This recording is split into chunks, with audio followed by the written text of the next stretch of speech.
Bismillahirrahmanirrahim. Assalamualaikum warahmatullahi wabarakatuh. Baik, pada kesempatan kali ini saya akan sedikit menjelaskan mengenai akidah Ahlussunnah wal Jamaah. Perlu kita ketahui bahwasanya akidah Ahlussunnah wal Jamaah ada 6.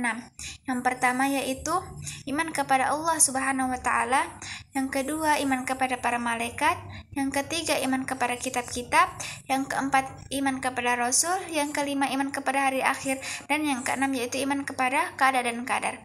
Yang pertama saya akan membahas mengenai iman kepada Allah Subhanahu wa taala. Kita mengimani rububiyah Allah Subhanahu wa taala, yang artinya bahwa Allah adalah Rabb atau penguasa, pencipta dan pengatur segala sesuatu yang ada di muka bumi ini. Kemudian kita mengimani uluhiyah Allah Subhanahu wa taala, yang artinya Allah adalah ilah atau sembahan yang hak, sedang segala sembahan selain dari Allah adalah batil. Kemudian kita mengimani asma dan sifat-sifatnya, yang artinya bahwasanya Allah Subhanahu wa taala memiliki nama-nama yang maha indah dan sifat-sifat yang maha sempurna. Dan kita juga mengimani keesaan Allah Subhanahu wa taala dalam hal itu semua, bahwasanya Allah tiada sesuatu pun yang menjadi sekutu baginya, baik itu dalam hal rububiyah, uluhiyah maupun dalam asma dan sifat-sifatnya. Sebagaimana firman Allah Subhanahu wa taala dalam Quran surah Maryam ayat 65. Bismillahirrahmanirrahim. Rabbus samawati wal ardh wa ma bainahuma fa'budhu wastabir li'ibadatihi hal ta'lamu lahu samiyan, yang artinya Dia adalah Tuhan seluruh langit dan bumi, serta semua yang ada di antara keduanya. Maka sembahlah Dia dan berteguh hatilah dalam beribadah kepadanya. Adakah kamu mengetahui ada sesuatu yang sama dengannya, yang patut disembah? Quran Surah Maryam ayat 65. Kemudian yang kedua yaitu iman kepada para malaikat. Kita mengimani kebenaran adanya para malaikat Allah Subhanahu wa taala, sebagaimana firman Allah Subhanahu wa taala dalam Quran surah Al-Anbiya ayat 26 sampai 27, yang artinya sebenarnya malaikat-malaikat itu adalah hamba-hamba yang dimuliakan. Tidak pernah mereka itu mendahuluinya dengan perkataan, dan mereka mengerjakan perintah-perintahnya. Quran surah Al-Anbiya ayat 26 sampai 27. Imam Al-Bukhari dalam kitab Bad Al-Khalq bab 7 menjelaskan mereka tidak ditampakkan Allah Subhanahu wa taala kepada kita sehingga kita tidak dapat melihat mereka. Tetapi kadangkala Allah Subhanahu wa taala memperlihatkan mereka kepada sebahagian hamba-hambanya, seperti halnya Nabi Muhammad SAW pernah melihat malaikat Jibril menurut wujud yang sebenarnya yang memiliki 600 sayap. Kemudian yang ketiga yaitu iman kepada kitab-kitab Allah Subhanahu wa taala. Kita mengimani bahwa Allah Subhanahu wa taala telah menurunkan kepada para rasulnya kitab-kitab sebagai hujjah atau pedoman untuk umat manusia dan orang-orang yang mengamalkannya. Dengan kitab-kitab itulah para nabi dan rasul mengajarkan kepada setiap umatnya mengenai kebenaran dan membersihkan jiwa mereka dari kemusyrikan. Kemudian ada 4 kitab yang kita kenal. Yang pertama itu kitab Taurat yang diturunkan kepada Nabi Musa alaihissalam. Kemudian yang kedua yaitu kitab Injil yang diturunkan kepada Nabi Isa alaihissalam. Kemudian yang ketiga yaitu kitab Zabur yang diturunkan oleh Allah kepada Nabi Daud alaihissalam. Dan yang terakhir atau yang keempat yaitu Al-Quran, di mana Al-Quran diturunkan kepada Nabi Shallallahu Alaihi Wasallam sebagai penutup para nabi dan rasul. Sebagaimana firman Allah Subhanahu Wa Taala, Bismillahirrahmanirrahim. Syahrul Ramadan alladzi unzila fihil Qur'an hudal linnasi wa bayyinatin minal huda wal furqan, yang artinya bulan Ramadan yang diturunkannya padanya kemuliaan Al-Quran sebagai petunjuk bagi umat manusia dan penjelasan mengenai petunjuk itu dan pembeda antara yang hak dan yang batil. Quran surah Al-Baqarah ayat 185. Kemudian yang keempat yaitu iman kepada Rasul.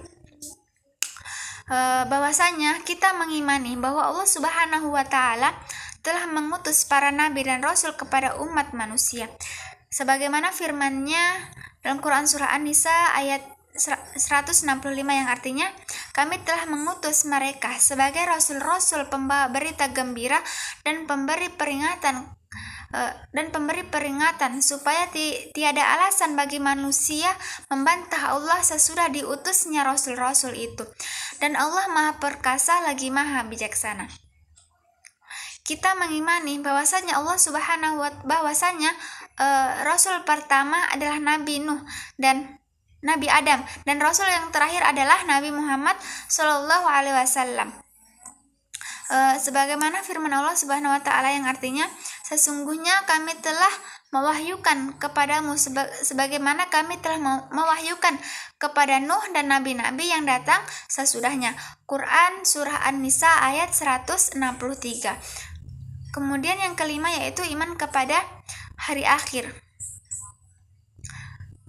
Kita mengimani kebenaran adanya hari akhir, yaitu hari kiamat, yang dimana tiada kehidupan lain sesudah hari tersebut.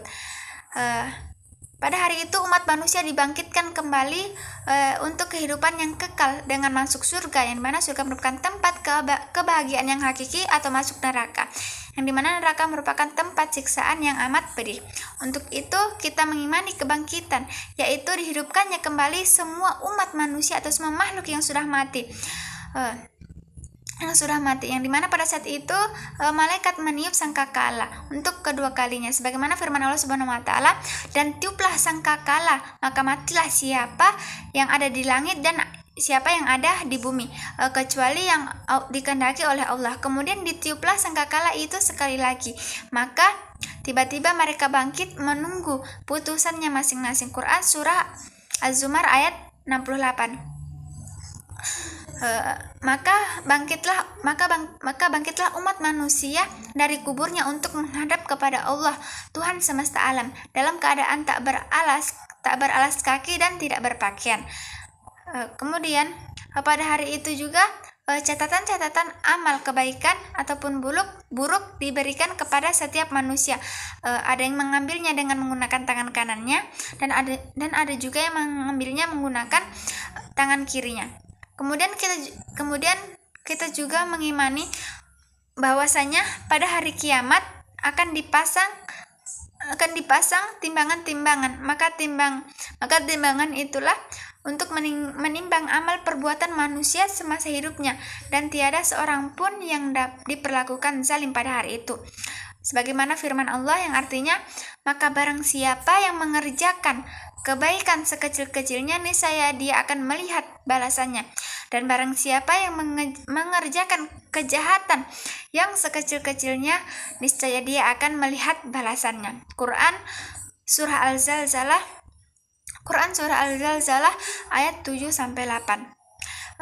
Dan juga diriwayatkan dalam sebuah hadis sahih riwayat Imam Al-Bukhari, yang dimana di dalamnya mengatakan kita mengimani adanya syafaat uzma atau syafaat agung yang khusus bagi Rasulullah Shallallahu Alaihi Wasallam, yang dimana pada saat itu manusia sedang tertimpa kesusahan dan penderitaan yang tidak tertanggungkan oleh mereka pada hari itu.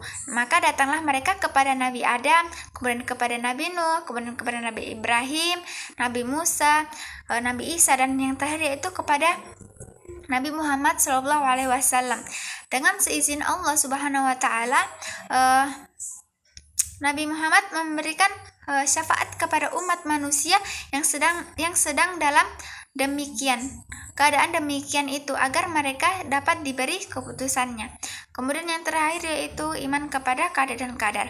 Kita juga mengimani qadar atau takdir yang baik maupun takdir yang buruk, yaitu yang dimana merupakan ketentuan yang telah ditetapkan oleh Allah Subhanahu Wa Taala. Yang dimana iman kepada qadar dan qadar itu ada 4 tingkatan. Yang pertama yaitu ilmu, kemudian yang kedua itu kitabah, yang ketiga yaitu masyiah, dan yang terakhir yaitu khalq. Mungkin itu saja penjelasan mengenai akidah Ahlussunnah wal Jamaah. Wassalamualaikum warahmatullahi wabarakatuh.